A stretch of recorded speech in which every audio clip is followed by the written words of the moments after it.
Mammogram എന്നത് നമ്മൾ ബ്രസ്റ്റിന് ചെയ്യുന്നൊരു സ്കാനിങ് ആണ്. അത് നമുക്ക് അൾട്രാസൗണ്ടായിട്ട് ചെയ്യാം, എക്സ്റേ ആയിട്ട് ചെയ്യാം, അല്ലെങ്കിൽ MRI ആയിട്ട് ചെയ്യാൻ പറ്റും. ഏറ്റവും അധികം നമ്മൾ ചെയ്യുന്നത് എക്സ്റേ മാമോഗ്രാമാണ്. അത് 2 കാര്യങ്ങൾക്ക് വേണ്ടിയിട്ടാണ് ചെയ്യുന്നത്. ഒന്ന് സ്ക്രീനിങ്ങിന് വേണ്ടിയിട്ടും ഒന്ന് ഡയഗ്നോസിസിന് വേണ്ടിയിട്ടും.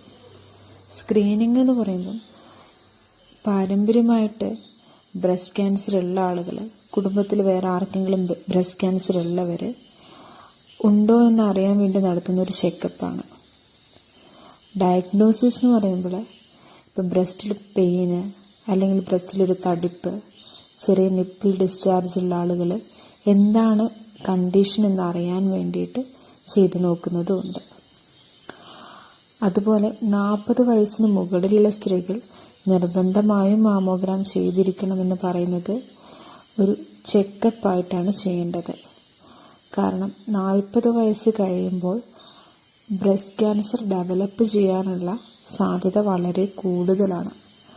അതുകൊണ്ട് തന്നെ വർഷത്തിലൊരിക്കലെങ്കിലും മാമോഗ്രാം ചെയ്യുകയും എന്തെങ്കിലും ബ്രസ്റ്റ് ലംബ് കാര്യങ്ങളുണ്ട് എങ്കിൽ അത് പെട്ടെന്ന് തന്നെ ചികിത്സിച്ച് ഭേദമാക്കാനും പറ്റുന്നു.